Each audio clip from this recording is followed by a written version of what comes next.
Hello and welcome. Today, we are diving into a really powerful idea from the Raft to Freedom program. We're going to explore how we deal with all those inner struggles we face. And we're going to look at a simple but honestly pretty profound shift in how we approach them. One that suggests kindness, not criticism, is actually the real key to moving forward. So, have you ever been there? You're trying to break a habit or maybe just get through a really tough time, and you tell yourself to just be stronger or to get over it.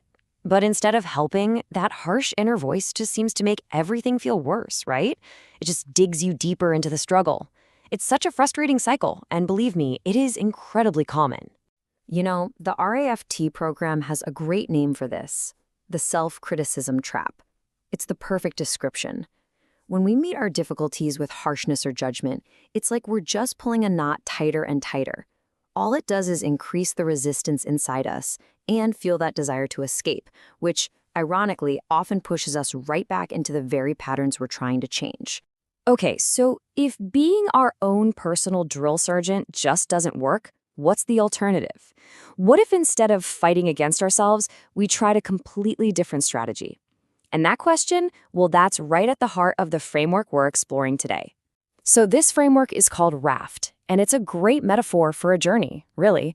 A journey from a dangerous shore of suffering to a much safer shore of well-being. RAFT is an acronym. It stands for Recognize that life has its difficulties.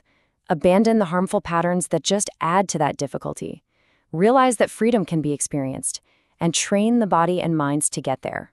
Today, we're really going to zero in on that second part, abandoning harmful compulsions.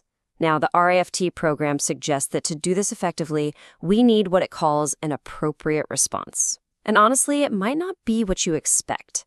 The tool we need is something called befriending. In the ancient Pali language, this is called Metta, which is often translated as loving kindness. But let's just think of it simply as befriending. Now, this isn't some passive, sentimental feeling. It's an active, courageous, and unconditional friendliness. In fact, the RAFT program sees it as the vital rope that binds our entire raft together, giving it the resilience it needs to navigate those stormy waters. Now, to really get this, we have to understand what befriending isn't. True befriending is totally unconditional. It's offered to ourselves exactly as we are, flaws and all. And this is so different from what's called its near enemy, conditional affection. That's the kind of kindness that comes with an agenda. It's that little voice that says, I'll be nice to myself if I succeed, or when I'm finally perfect. True befriending has no ifs. And this is not some new idea. Over 2,500 years ago, Gautama, the Buddha, pointed this out. This quote is just brilliant. It shows that a genuine, caring friendliness towards ourselves is the starting point for everything else. It's not selfish, it's the foundation that allows us to genuinely care for others without causing harm. And what's so fascinating is that modern science is totally catching up to this ancient wisdom. Neuroscience actually shows that practices like these can literally calm our brain's threat response system. And in psychology, entire therapies are now built around this idea, using self-kindness to work with that deep-seated shame and self-criticism that so often drive our most unhelpful habits. Okay, so we've covered the why, but how do we actually do this? How do we turn this really powerful concept into a gentle practice that we can actually use in our daily lives? Well, the practice itself is surprisingly simple. It starts with just finding a quiet moment. Now, the second step is the most important one. You start with yourself. I know, this can be the hardest part for a lot of us, but it is absolutely essential. You just gently repeat a few kind phrases, really connecting with the intention behind them. And only when you feel ready do you then extend that feeling of kindness outwards to others. So, what does a phrase like this actually sound like? Well, here's a classic example.